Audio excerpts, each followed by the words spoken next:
por lo cual debía ser en todo semejante a sus hermanos. Esa expresión, debía ser en todo, denota que el plan de Dios le obligaba a ser hecho como nosotros.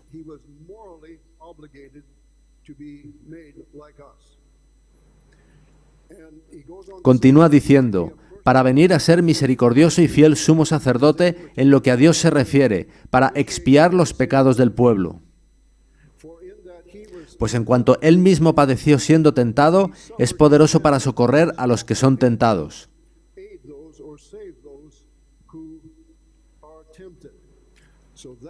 Este es el contexto en el que vamos a tratar el tema de hoy. Él fue hecho como sus hermanos. Él tenía que ser hecho como nosotros para salvarnos. Nuestra salvación radica en este hecho. Lo veremos según avancemos. Escuchad esta interesantísima cita del Espíritu de Profecía. Cristo, a un coste infinito y por un doloroso proceso, misterioso para los ángeles, así como para los hombres, asumió la humanidad. Es algo que mi limitado cerebro no puede abarcar, pero lo creo. De alguna forma, el ser no creado, el Creador, se convirtió en parte de su creación. ¿Cómo puede ser eso? Tan solo podemos creerlo, pues es una realidad para nosotros. Estaremos estudiándolo toda la eternidad. Es el misterio de la piedad, es el misterio de Dios. Ahora, de aquel que era tan superior a los ángeles, Hebreos 2:9 dice que fue hecho un poco menor que los ángeles.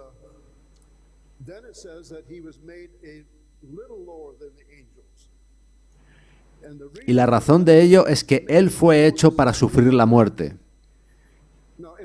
Si Él hubiese venido como Dios, tan solo como Dios, ¿podría haber muerto? Imposible, ¿verdad? Y si hubiese venido como un ángel sin pecado, ¿podría haber muerto?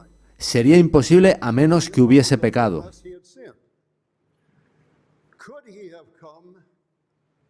Y si hubiese venido como Adán antes de la caída, ¿podría haber muerto?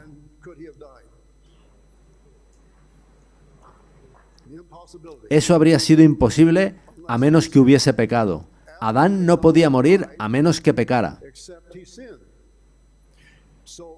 De modo que Jesús tomó sobre sí mismo una naturaleza que sufriría hasta la muerte, que sería capaz de morir. Y sufrió la muerte por cada ser humano que ha habido en el mundo. Filipenses 2, del 5 al 8, nos describe 7 pasos descendentes que dio desde su forma de Dios, despojándose de ella, hasta tomar forma de siervo. Pablo nos cuenta en este pasaje cómo Jesús pasa del trono del universo a la vergüenza de la cruz. Jesús, estando en forma de Dios, se ciñó al acuerdo que Padre e Hijo habían hecho en el concilio celestial, de modo que comenzó su descenso desde el trono celestial.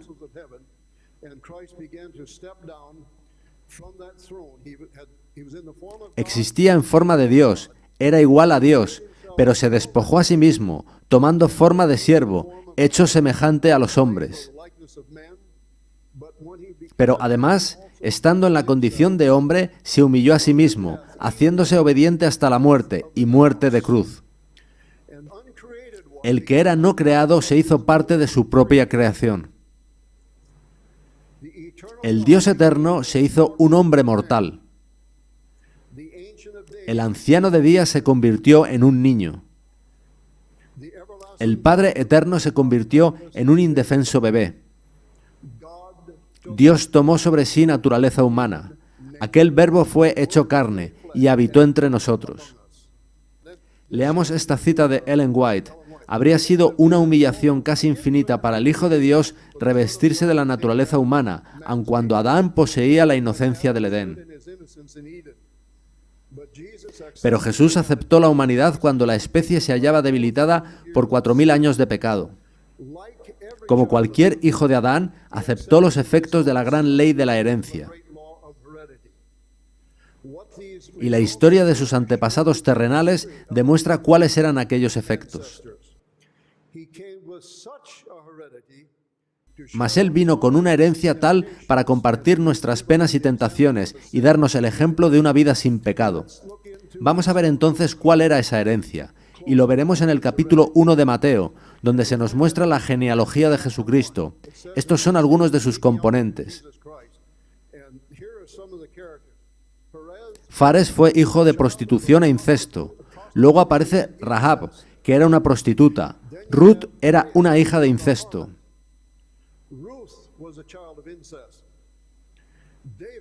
David, que es el más conocido de los antepasados de Jesús, cometió adulterio y homicidio. Betsabé cometió adulterio con David y fue madre de Salomón, por medio de quien se condujo el linaje de David a Jesús. Más adelante vino Joram, que era un fratricida, pues mató a espada a todos sus hermanos. Y más adelante Manasés, que fue el peor rey de Judá. Jones nos dice esto al respecto. Y una ascendencia tal, una genealogía tal, significó algo para él. Tal y como sucede a cualquier otro hombre bajo la gran ley de que las iniquidades de los padres son visitadas sobre los hijos hasta la tercera y cuarta generaciones. Podéis encontrarlo en la página 43 de El Camino Consagrado. Veamos otra cita. Tanto por herencia como por imputación, Jesús fue cargado con los pecados del mundo. Tanto Ellen White como Jones nos hablan de esta ley de la herencia que opera en la humanidad.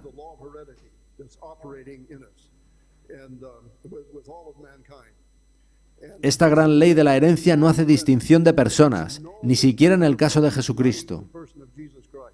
Leamos algo que escribió Prescott en 1910. Es una enseñanza fundamental del catolicismo romano que Jesucristo no tomó la misma carne que nosotros tenemos. Mediante el dogma de la Inmaculada Concepción de la Virgen María, Roma enseña que la Madre de Jesús fue preservada de la mancha del pecado original y que tenía carne no pecaminosa. Pero la Biblia dice que Cristo debía ser en todo semejante a sus hermanos, y los únicos hermanos que tiene sobre la tierra tienen una naturaleza caída. De modo que la Inmaculada Concepción significa la deshumanización de Cristo, y eso nos deja sin evangelio, y a eso le sigue la desmoralización de la raza.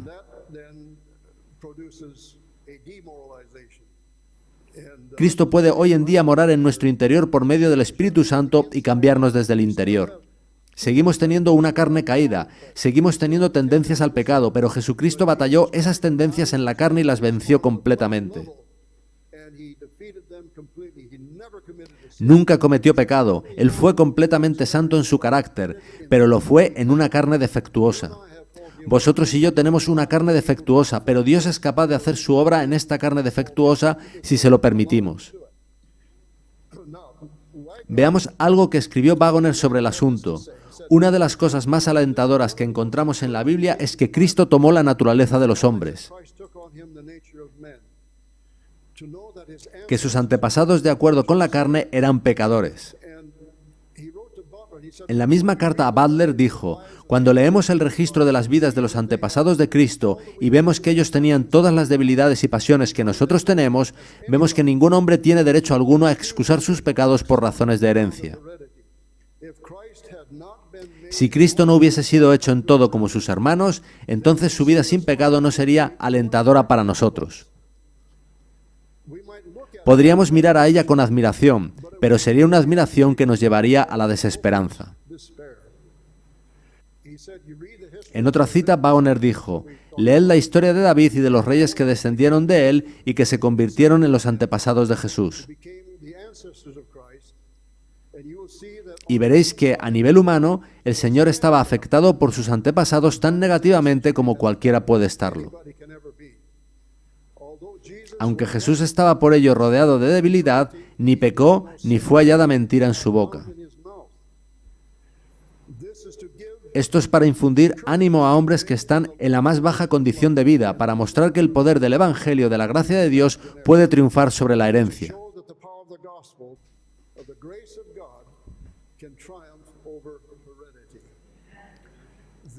La cita es de La Verdad Presente de Inglaterra, del 21 de junio de 1894. Esto es en lo que Dios se convirtió, y esto es el Evangelio. En el siguiente dibujo podéis ver un cromosoma saliendo de una célula. Y en ese cromosoma hay genes. A título de ilustración podrían corresponder al color de los ojos, tamaño de la nariz o textura del cabello. Ahora, aunque no sabemos cómo sucede, hay una transmisión natural de estos rasgos hereditarios. Pueden no proceder de nuestros progenitores inmediatos, sino remontarse a nuestros abuelos o a más atrás. El pecado de Adán dio pie a cada pecado que hay hoy en día en el mundo. Somos capaces de cometer cada pecado que se ha cometido alguna vez. Tenemos tendencias heredadas tanto para el bien como para el pecado. Los ángeles nunca han necesitado gracia. Esto se refiere a los no caídos. Los otros fueron demasiado lejos. Escuchad esta cita del Espíritu de Profecía al respecto.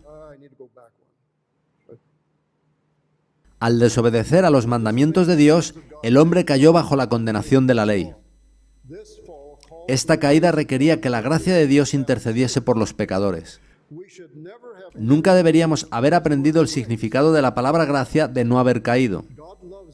Dios ama a sus ángeles sin pecado, que trabajan para Él y son obedientes a todos sus mandamientos, pero no les da gracia. Estos seres celestiales no saben nada de la gracia. Nunca la han necesitado, pues nunca han pecado. La gracia es un atributo de Dios puesto a disposición de seres humanos que no la merecen. Nosotros no la buscamos, sino que fue enviada en busca nuestra. Dios se alegra de otorgar esta gracia a todo aquel que la desea. La cita está en el Review and Herald del 15 de septiembre de 1896. Veamos ahora otra cita.